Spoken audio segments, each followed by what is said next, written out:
Abra sua Bíblia comigo em Êxodo, capítulo número 20. Hoje nós vamos estar iniciando uma pequena série, uma minissérie, sobre este versículo de Êxodo, capítulo 20. Nós começaremos hoje e terminaremos domingo que vem, se assim o Senhor nos permitir.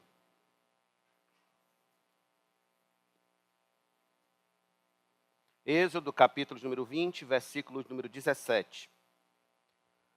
Não cobice a casa do seu próximo, não cobice a mulher do seu próximo, nem o seu servo, nem a sua serva, nem o seu boi, nem o seu jumento, nem coisa alguma que pertença ao seu próximo. Querido Pai, louvamos-te por tua palavra.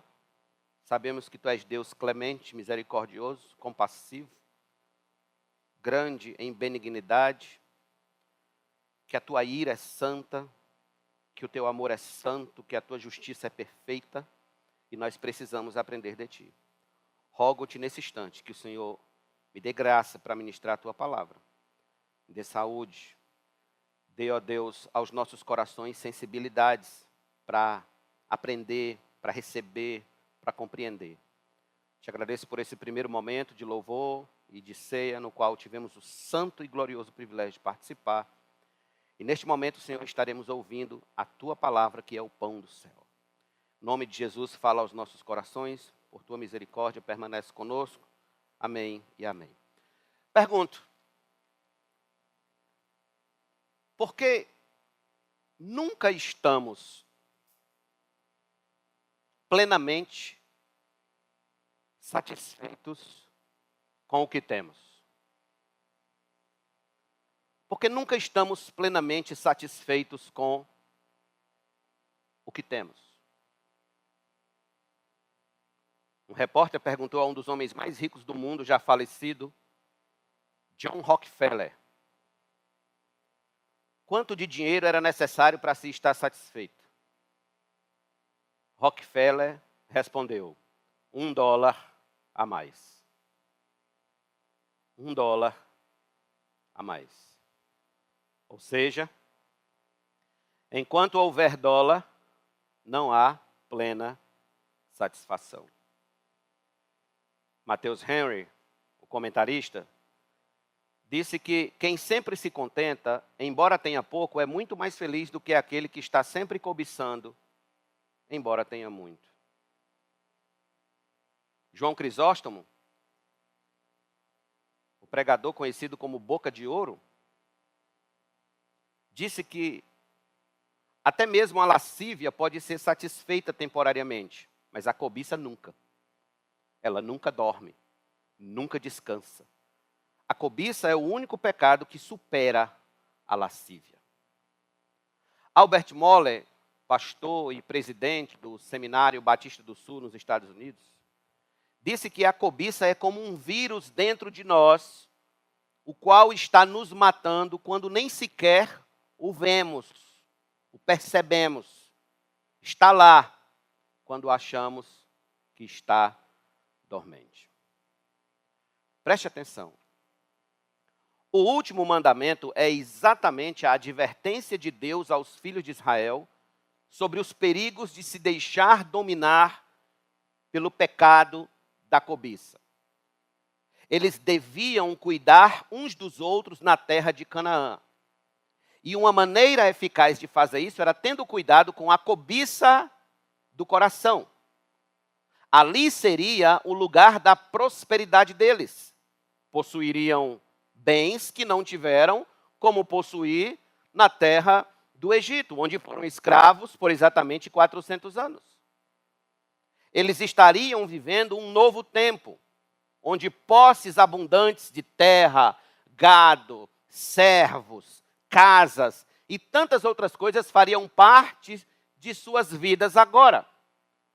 Neste ínterim, eles deviam partir do princípio que tudo o que possuíam vinha exclusivamente da bondade e da misericórdia de Deus. Não da força do seu próprio braço, mas de Deus. Então, do livramento da escravidão egípcia até ao colher dos frutos na terra de Canaã, tudo era a ação da preciosa mão do Senhor para com eles, e eles precisavam ter consciência disso.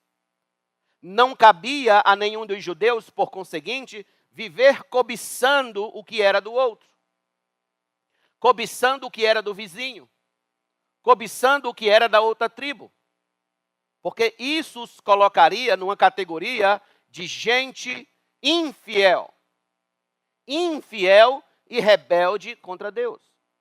Deus não seria glorificado no meio de um povo que vivesse na mais absoluta guerra e desunião, onde os homens vivem guerreando uns com os outros por causa de terra, por se tomar a mulher alheia, por se apoderar do cavalo do próximo, do boi do próximo e coisas do tipo.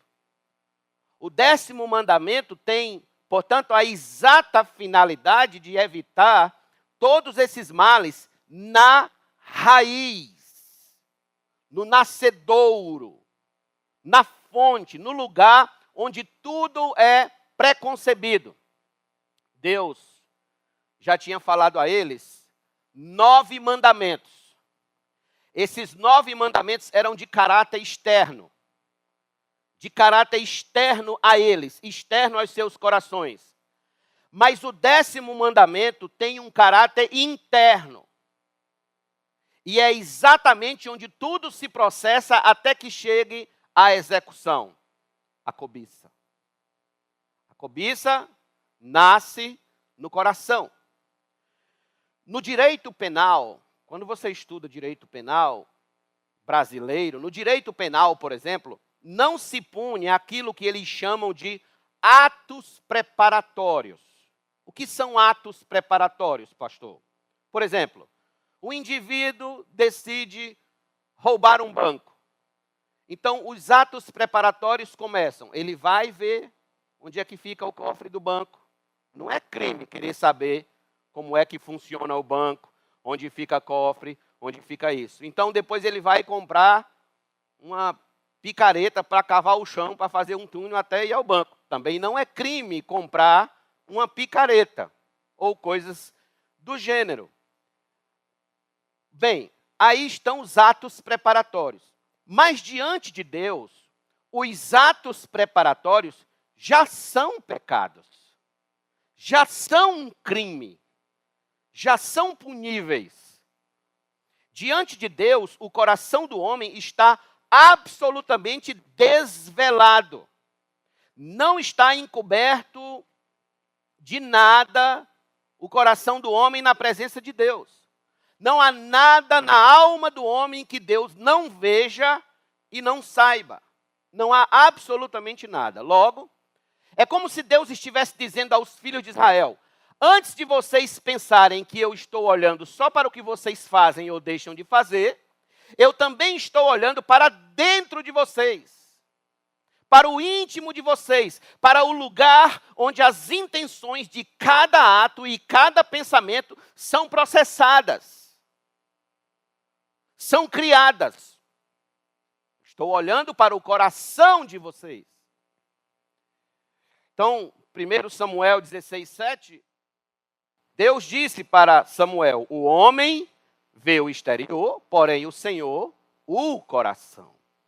Jesus disse em Marcos 7, versículo 20, que é do coração do homem que procede toda sorte de males.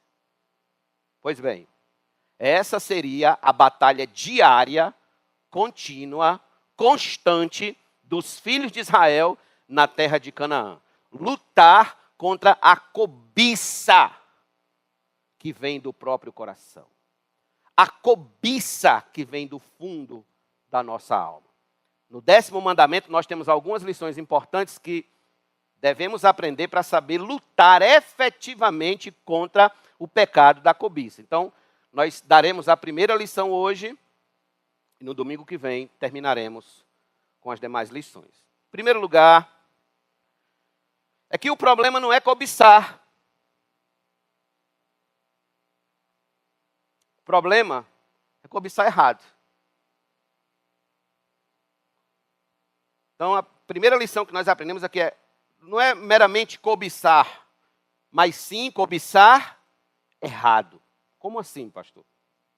No versículo 17, como nós lemos, começa exatamente Deus dizendo para Moisés: não cobice. Outra tradução diz: não cobiçarás. Não cobiçarás, colocando o termo no futuro.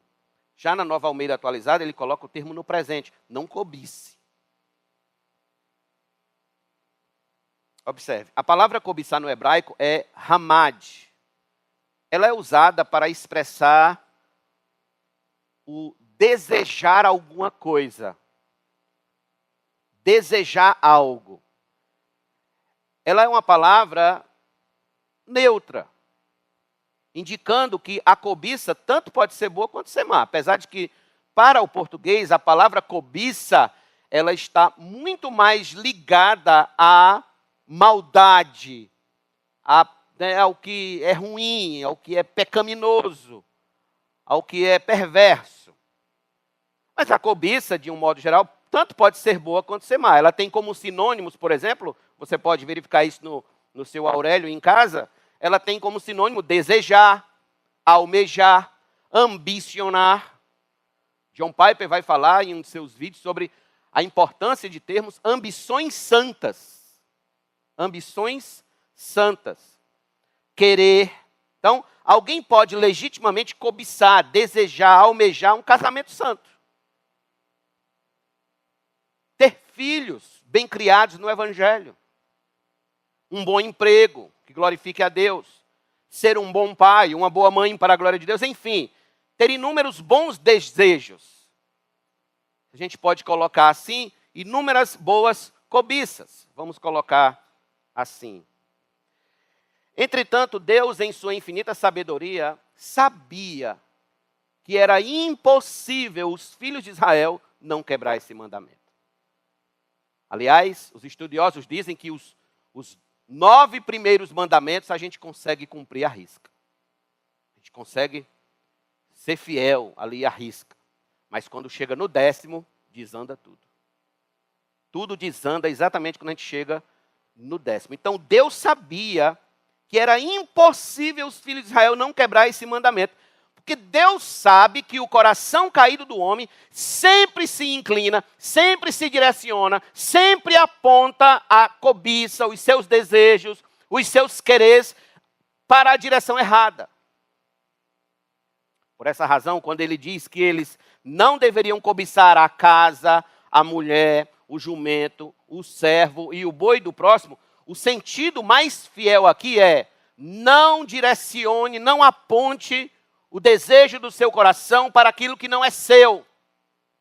Não direcione seu desejo para o lugar errado. Não aponte o seu desejo para a mulher do próximo. Não aponte o seu desejo para a casa do próximo. Não aponte o seu desejo para o boi, para o jumento, para o servo do próximo. Para o carro do próximo, para a moto do próximo. Se tivesse isso naquela época. Então, em agindo assim, eles não quebrariam o 10º mandamento e, consequentemente, não quebrariam os demais mandamentos. Apontar nosso desejo na direção errada é o que devemos evitar de imediato. De imediato. Exatamente porque, meus irmãos, apontar nossa cobiça para qualquer coisa que pertença ao nosso próximo, o boi, a casa, a mulher, o marido, a roupa, seja lá o que for, apontar o desejo, começar a cobiçar de um modo maligno, de um modo perverso, o que é alheio, revela os seguintes pecados do nosso coração. Quais são esses pecados, pastor? Em primeiro lugar, revela que somos ingratos com o Senhor pelo que Ele nos tem dado. Revela que somos ingratos com o Senhor, ou melhor, com o que o Senhor nos tem dado. O ingrato é exatamente o indivíduo que nunca está satisfeito com o que tem. Ele está sempre querendo mais, está sempre cobiçando mais, e está sempre cobiçando o que os outros têm. O ingrato nunca consegue enxergar beleza, maravilha, valor, encanto no que ele já possui. Ele está sempre mal-humorado, desejando com olho gordo o que é dos outros, com olho grande. O ingrato é o ser que sempre acha que a grama do vizinho é mais verde, que a esposa do vizinho é mais bonita, que o carro do vizinho é melhor, que a casa do vizinho é mais confortável, que a vida do vizinho é mais fácil, que as amizades do vizinho são as melhores, e assim sucessivamente. Enquanto que na casa dele tudo é desvalido de beleza e de vida. O ingrato é alguém que está sempre olhando pela janela. Ele nunca olha para dentro da própria casa. Ele não consegue ser grato pelo que já tem. Ele está sempre olhando pela janela para a vida dos outros, para ver o que os outros têm. Na Bíblia Sagrada nós temos vários exemplos de gente ingrata. E um desses exemplos é exatamente esse aqui. Vocês devem lembrar que quando o filho pródigo voltou para a casa de seu pai, e esse lhe deu uma festa, uma big de uma festa, o seu irmão mais velho reagiu com o seguinte espírito de ingratidão. Que espírito foi esse? Abra sua Bíblia comigo em Lucas, por favor. Lucas 16. Verso de número 25 a 31. Lucas 16.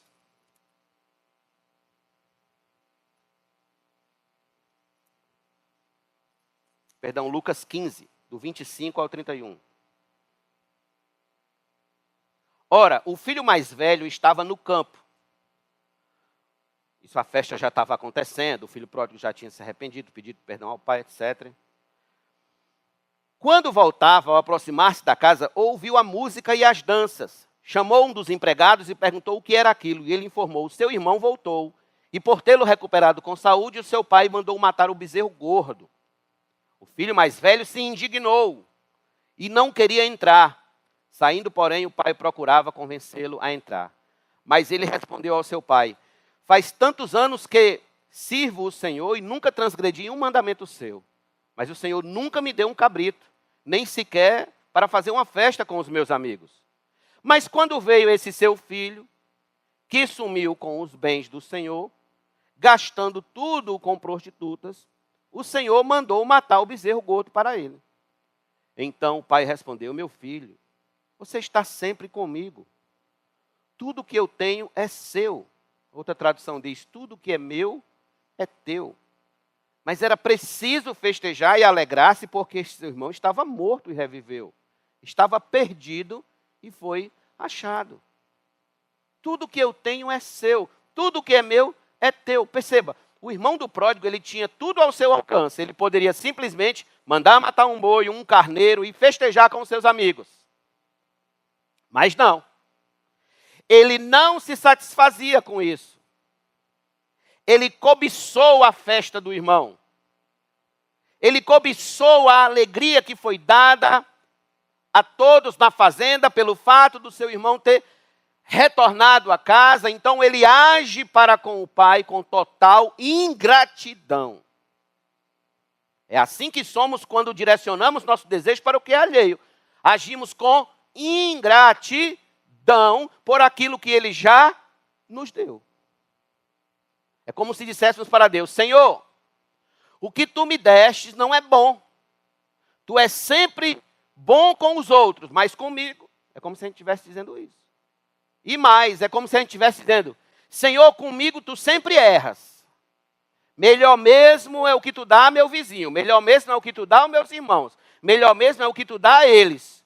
Com ele o Senhor sempre acerta, mas comigo o Senhor sempre erra. Essa é a mensagem que está por trás de um espírito de ingratidão. E aí eu pergunto a você, você acredita que Deus acertou ou errou quando lhe deu o seu casamento? Com essa pessoa com quem você é casada hoje? Você acredita que o Senhor errou ou acertou quando lhe abriu aquela porta de emprego que você está hoje? Você acredita que Deus acertou ou errou quando lhe deu a casa que você mora? As condições que você tem, o carro que você anda, a roupa que você veste?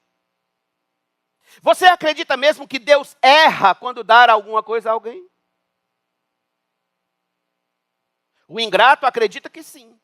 Ele acredita que Deus sempre acerta com os outros, mas com ele não. Com ele nunca está bem, ele vive amargurado, cobiçando o que é alheio. Uma das vezes que os filhos de Israel direcionaram o desejo do coração deles na direção errada, eles agiram, irmãos, com a mais absoluta ingratidão com o Senhor. A mais absoluta ingratidão com o Senhor quando eles disseram o seguinte. Abra sua Bíblia comigo em Números, capítulo número 11, por favor. Números 11.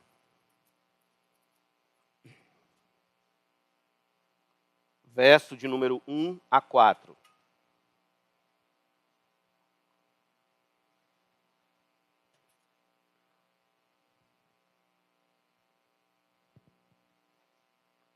O povo se queixou de sua sorte aos ouvidos do Senhor. Quando o Senhor ouviu as reclamações, do versículo 1 mesmo, a sua ira se acendeu e fogo do Senhor ardeu entre eles e consumiu algumas extremidades do arraial. Então o povo clamou a Moisés, este orou ao Senhor e o fogo se apagou. Por isso aquele lugar foi chamado de Taberá, porque o fogo do Senhor se havia acendido ali. Engraçado, eu nunca vi o nome de uma igreja pentecostal Taberá. Não tem, né? O fogo se acendeu ali. Muito bem, vamos agora seguir com a hermenêutica correta do texto. E o populacho que estava no meio deles, o povão, né, veio a ter grande desejo das comidas dos egípcios. Também os filhos de Israel começaram a chorar outra vez, dizendo: quem nos dará carne para comer? Lembrando dos peixes que comíamos de graça no Egito. Olha aí como eles eram ingratos, irmãos. De graça. Que saudade dos pepinos, dos melões, dos alhos silvestres, das cebolas e dos alhos. Mas agora a nossa alma está seca e não vemos nada a não ser este maná. O maná era como semente de coentro e a sua aparência era a semelhança de bidélio. O povo ia por toda parte e o colhia, eles o moíam em moinhos ou socavam em pilões, depois o cozinhavam em panelas e eles faziam bolos. O sabor do maná era como o de bolos amassados com azeite. Note, a ingratidão do coração deles não os deixava enxergar a misericórdia do Senhor em providenciar maná diariamente. O Senhor mandava o maná. Quando eles acordavam, o maná já estava pronto para eles colherem e se alimentarem. O maná já estava lá. Como um filho adolescente, quando acorda, o pão já está na mesa. Né? Os pais estão lá batalhando. Então, assim, o povo de Israel, quando eles acordavam, já estava lá o maná. Estava lá a comida. Eles não conseguiam enxergar mais beleza e valor no maná. Tem uma tradução que fala, esse pão vil. Esse é o termo que eles usam. Esse pão vil, esse pão horrível. Porque o desejo deles estava apontado para as comidas do Egito, que eles diziam que era de graça, mas não era de graça. Pergunto, não é assim que se encontra o coração de muitos que se dizem cristãos? São corações apontados para as propostas deste mundo?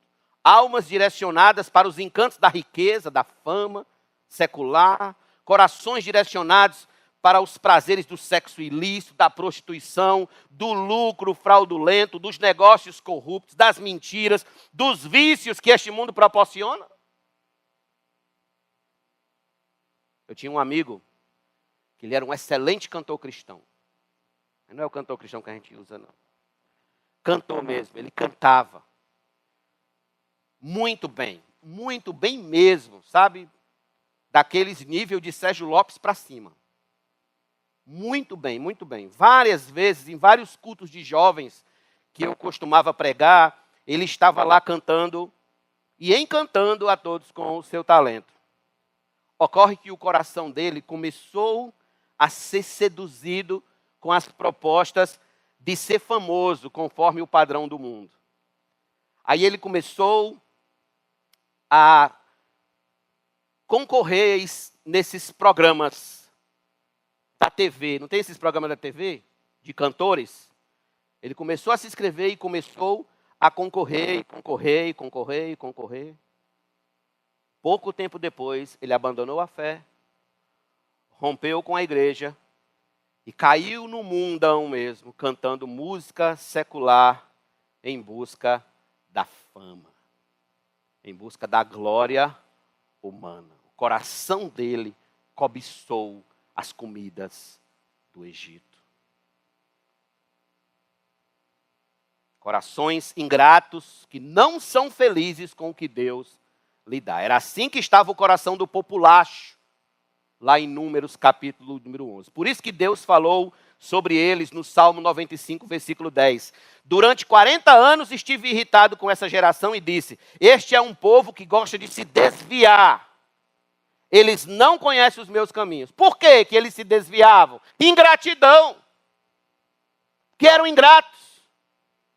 Cobiçavam além daquilo que Deus já tinha dado a eles. Tinha abençoado a eles.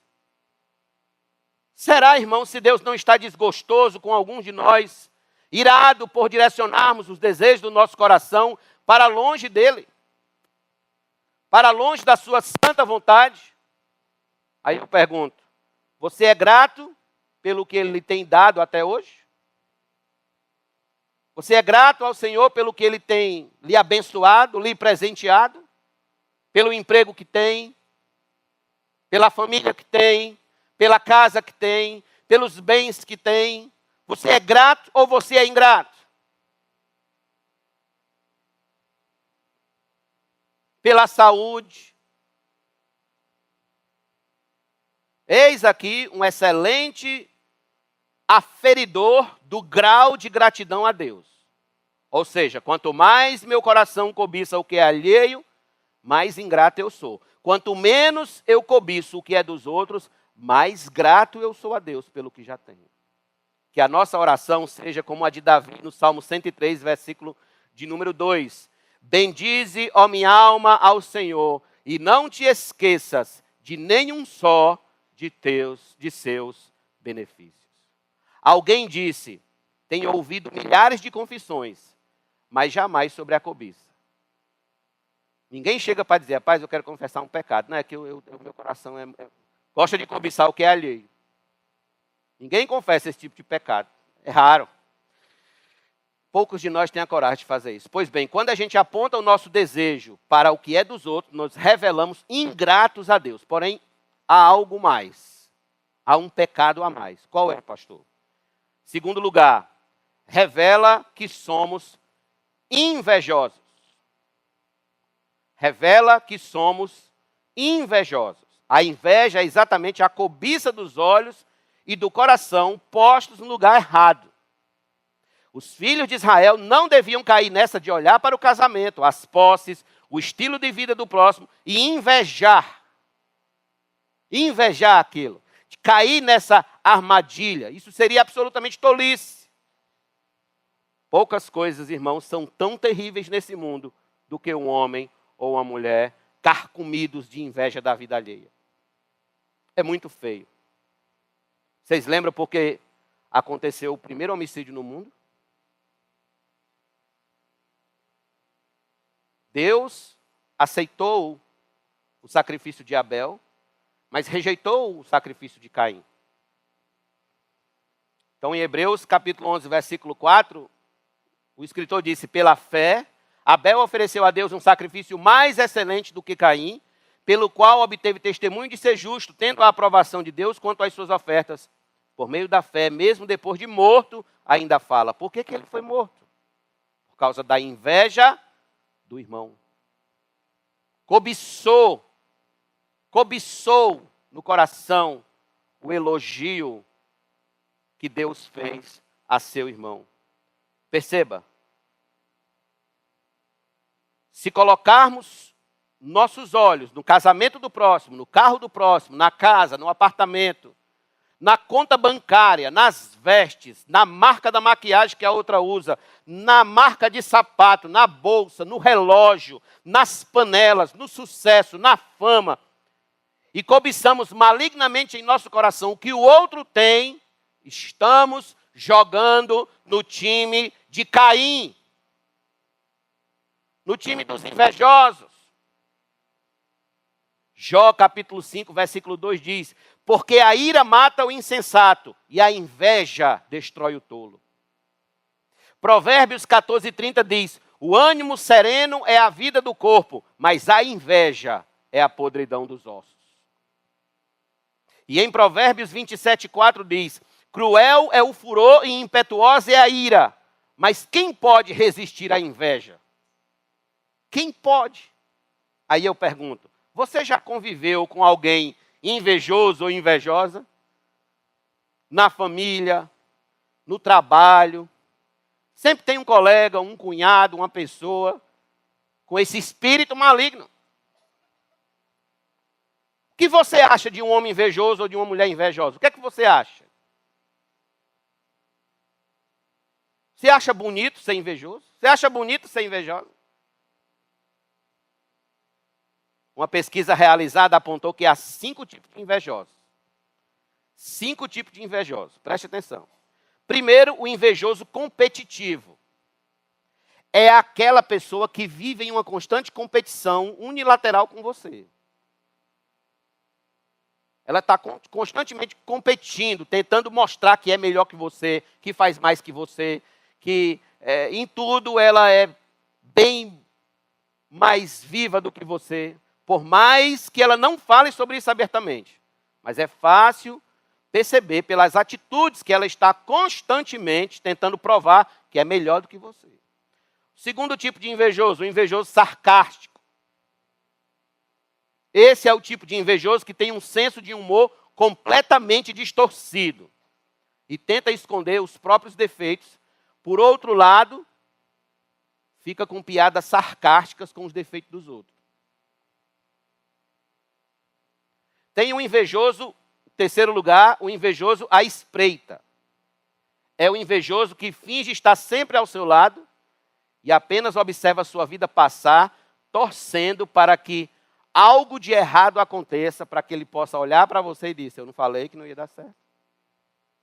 Eu não falei que você ia quebrar a cara. Esse é aquele invejoso que fica só ali, ó, na moita, só esperando você se dar mal. Quando você se dá mal, aí ele se levanta de trás da moita para poder apontar o dedo para você. Quarto lugar, o invejoso pessimista. Esse é o invejoso que faz todo o possível para que você se sinta mal consigo mesmo e desacredite do seu potencial. Desacredite daquilo que realmente você pode conquistar, que você pode fazer. Então ele vai ter sempre uma palavra. Não é querendo lhe desanimar não, mas... E em quinto lugar, o invejoso direto. Se todos os invejosos fossem como esse último aqui, aí seria bom. Mas o problema é que tem os outros invejosos, eles são perigosos. Mas o invejoso direto é aquele que não esconde de ninguém os seus sentimentos negativos a seu respeito. E ele o ataca diretamente, com o objetivo de fazer você desistir de algum objetivo particular que você tem em sua vida, em seu casamento, em sua história. Aí eu pergunto, você conhece algum desses tipos de invejosos?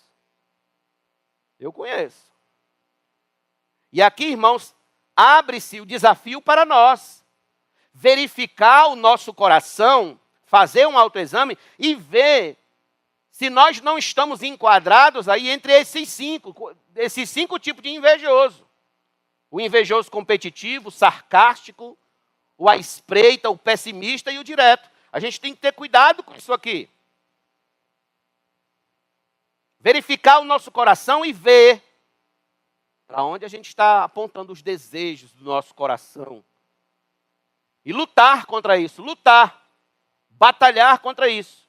1 Pedro capítulo 2, versículo 1, Pedro escreveu: portanto, abandonem toda maldade, todo engano, toda hipocrisia e inveja, bem como todo tipo de maledicência. Tiago 3,16 diz: pois onde há inveja e rivalidade, aí há confusão e toda espécie de coisas ruins. Aonde há inveja, não há saúde emocional, não há saúde social, não há saúde cultural, não há saúde nenhuma para os membros de uma igreja, os membros de uma família, os membros de um grupo de amigos. Não há. Gálatas capítulo 5, verso 19 a 21, Paulo disse: ora, as obras da carne são conhecidas e são imoralidade sexual, impureza, libertinagem, idolatrias, inimizades, rixas, ciúmes, iras, discórdias, divisões, facções, invejas. A inveja está no meio das obras da carne. E ele diz: declaro a vocês, como antes já os preveni, que os que praticam tais coisas não herdarão o reino de Deus. Quantos invejosos você acha que vai encontrar no céu?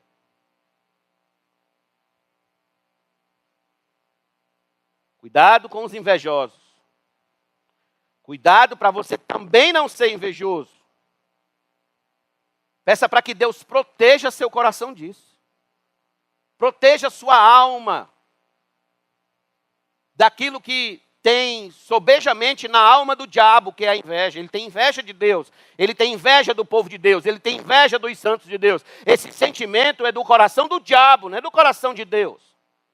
Peça para que Deus proteja o seu coração, a sua alma, desse sentimento, para que você não termine cobiçando, assim como ele cobiçou a glória de Deus, você termine também cobiçando o que é alheio. Então, colocar nossa cobiça, ou nosso desejo na direção errada, cobiçar mal, nos revela como ingratos, invejosos e, por fim, em terceiro e último lugar, nos revela como egoístas. Egoístas. Esse é outro pecado terrível. Devemos sempre frisar, irmãos, que a segunda tábua dos 10 mandamentos é resumida em amar o próximo como a nós mesmos. A segunda tábua resume-se assim: portanto, se um dos filhos de Israel caísse nesse pecado de cobiçar o que era alheio,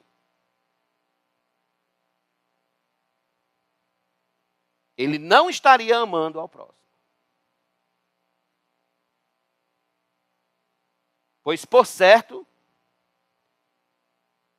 se ele amasse o próximo, ele jamais haveria de querer que alguém tomasse o que era seu. Não cobiçar o que é alheio é demonstrar amor pelo próximo. Não cobiçar o que é alheio é se alegrar com quem se alegra e chorar com quem chora. É interessante, nas parábolas de Lucas, né, nas 3 parábolas dos achados e perdidos, a moeda, a ovelha e o filho, nós temos exatamente que os vizinhos vieram e se alegraram. Se alegraram com a mulher, se alegraram com o pastor que achou a ovelha, e os trabalhadores da fazenda vieram e se alegraram com o pai, porque o filho que estava perdido foi achado. Pronto, nós temos que ser exatamente esses vizinhos com a vitória dos outros, com as bênçãos dos outros. Nós temos que se alegrar quando alguém nos dá uma boa notícia a seu respeito. Nos animar, celebrar, soltar fogos e, ao mesmo tempo, chorar com quem chora. Sentir a dor de quem está sentindo dor. Sofrer com quem está sofrendo. O egoísta, cobiçoso do que é alheio, é alguém que acredita que só ele é digno do que é bom. Só ele é digno de obter e de ter aquilo que o outro tem. É como se ele dissesse: fulano não é digno do carro que tem, mas eu sou. Não é digno da família que tem, mas eu sim. Não é digno da casa que tem, do apartamento que tem, mas eu sim.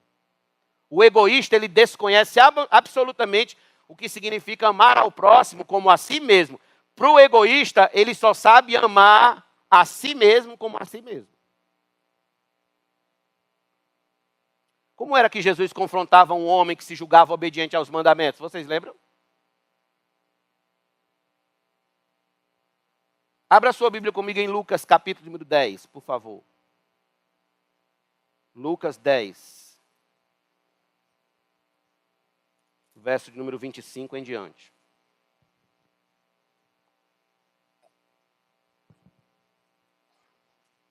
E enquanto nós formos lendo, já vá detectando citando nos personagens envolvidos aqui, aqueles que realmente amam o próximo e aqueles que são egoístas.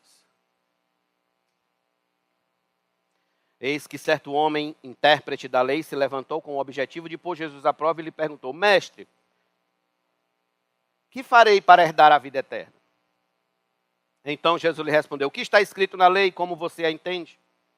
A isto ele respondeu: ame o Senhor seu Deus de todo o seu coração, de toda a sua alma, com todas as suas forças e todo o seu entendimento. E ame o seu próximo como você ama a si mesmo. Então Jesus lhe disse: você respondeu corretamente. Faça isto e você viverá.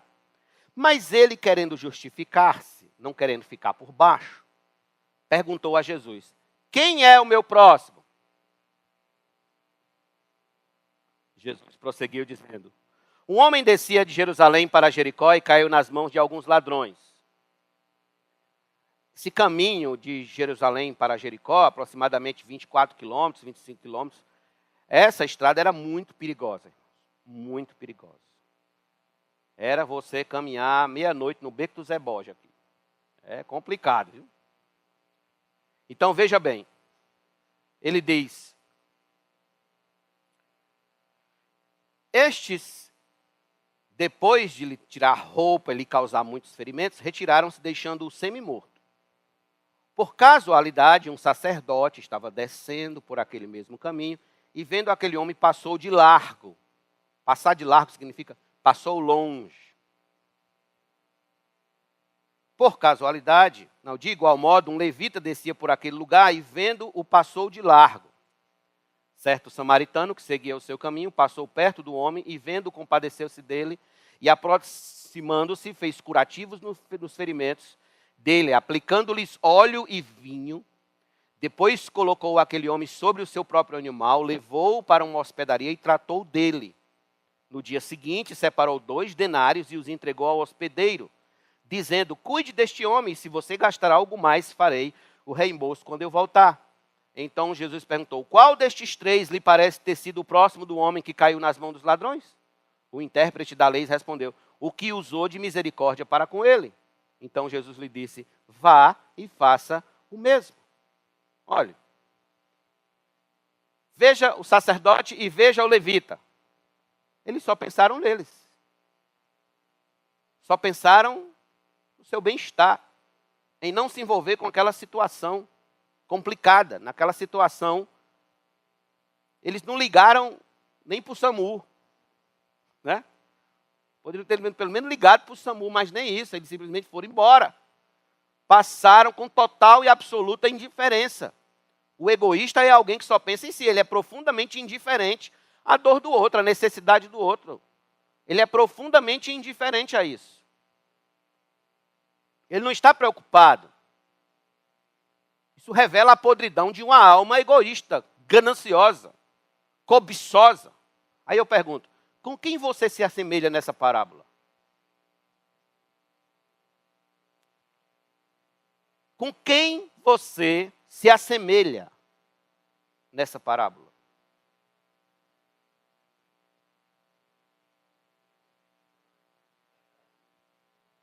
É assim que revelamos, ou que nos revelamos,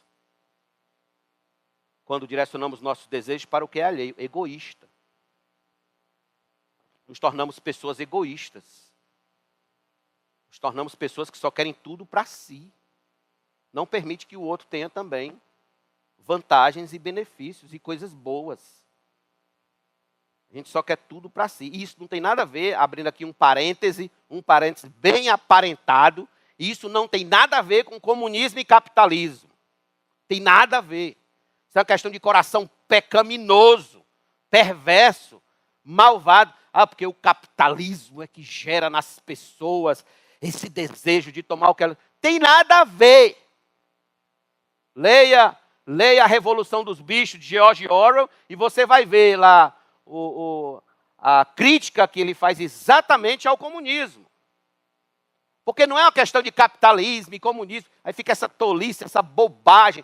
Não tem nada a ver. Esses 2 sistemas econômicos são humanos e são falíveis.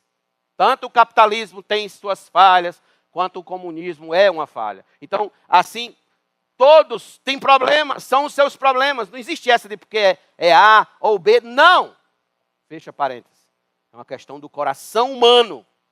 O coração do homem. Nós vamos estar sempre com problemas de cobiçar o que é alheio. De cobiçar o que é do outro. De querer tomar o que é do outro. É como disse aquele filósofo. Todo o problema do mundo começou quando um homem resolveu cercar um pedaço de terra e dizer, é meu. Pronto. O que é que a gente vê hoje? Gente mata por terra, por pedaço de terra, por 1 metro a mais de terra. Gente tira a vida do outro, estraga famílias, destrói. E assim sucessivamente. Mata para tomar um celular, mata para tomar uma bolsa, uma carteira. Destrói a vida de famílias por causa de ninharias. Cobiçando o que é do próximo. Cobiçando o que é alheio. E todos nós, meus irmãos, que estamos aqui, todos nós caímos nesse pecado. Todos nós. Inclusive eu. Todos, absolutamente todos. Por isso que temos que clamar por misericórdia. Por isso que cristianismo é arrependimento diário. Todo dia. A gente tem que pedir perdão ao Senhor. Porque todo dia o nosso coração cobiça uma ou outra coisa que está fora da vontade de Deus. Por isso que temos que ter cuidado. Eu pergunto, você já detectou algum egoísmo, alguma nota de egoísmo em seu coração? Já percebeu aquele desejo de não compartilhar, ser generoso com o próximo? Aí está o egoísmo.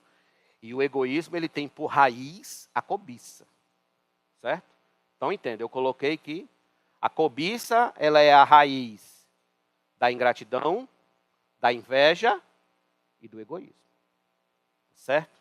Então deixa eu concluir essa mensagem dizendo que o 10º mandamento ele é a tomografia computadorizada da nossa alma.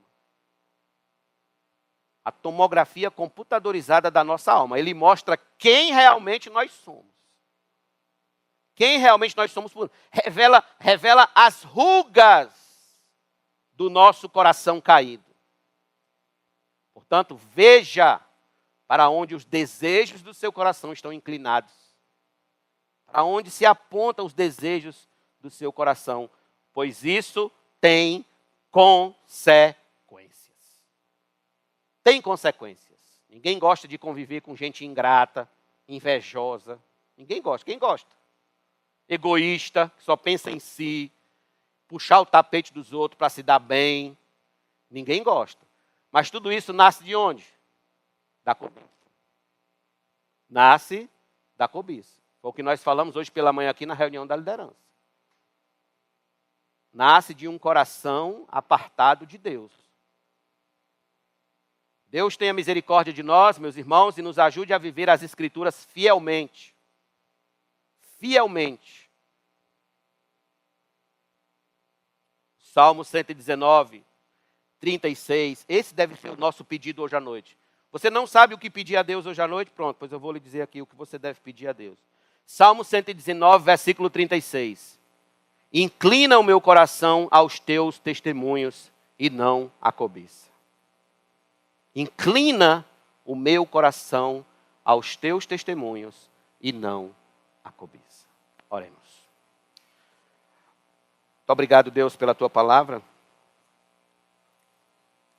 Sabemos que o Senhor é Deus maravilhoso, poderoso, gracioso, que nos corrige, que nos exorta, nos orienta. Ah, Deus, como somos falhos, principalmente neste mandamento, Senhor. Como cobiçamos aquilo que não é para cobiçar. Como inclinamos os desejos do nosso coração para aquilo que não é nosso, que não nos pertence. Como muitas vezes, Senhor, somos pegos em pecados de ingratidão, de inveja, de egoísmo. Nossa alma, Senhor Deus, chafurdando nessa lama, nessa podridão. Tem piedade de nós, Senhor, e nos ajuda. Nos dá cada dia mais um coração igual ao teu, um coração que ama, ó Deus, de verdade, que se alegra, ó Deus, com quem se alegra e chora com quem chora. Tem piedade de nós, Senhor, e nos ajuda a viver a Tua palavra, a praticar a Tua palavra, a colocar a Tua palavra em prática em todos os segundos da nossa vida, Senhor. Não nos deixa esquecer de Ti, não nos deixa esquecer da Tua bondade, da Tua verdade. Não nos deixa esquecer, Senhor, do que Tu queres para nós. Como somos distraíveis, ó Deus, como nos distraímos com outras coisas, a ponto de que o nosso coração, muitas das vezes, se torna cego para a Tua vontade, se torna apartado da Tua bondade, da Tua graça, Senhor. Tem piedade de nós e misericórdia, Senhor. Nós somos pó, somos barro, Deus. Precisamos da ação do Teu Espírito Santo em nós, constantemente apontando, ó Deus, alertando, fazendo perguntas em nosso coração. Que motivação é essa? Qual é a intenção dessa atitude? Qual é a intenção dessa compra? Qual é a intenção dessa saída? Qual é a intenção disso e daquilo? Senhor, livra-nos de nós mesmos. Livra-nos, ó Deus, do nosso coração maléfico, caído. Porque não há nada em nós que nos recomende a Ti, Senhor. Nós só podemos confiar no sangue do Teu Filho. A única coisa a qual podemos nos fiar quando chegarmos diante do Teu trono é o sangue do Teu Filho. Falhamos, caímos, pecamos. Amanhã mesmo, ó Deus, estaremos de volta em nossos velhos pecados e Te pedimos que o Senhor nos ajude e nos fortaleça a lutar e batalhar contra eles. Porque eles vão estar lá, Senhor, nos seduzindo e nos tentando a andar apartados de Ti. Em nome de Jesus, permanece comigo e com o Teu povo, com a Tua igreja. Amém.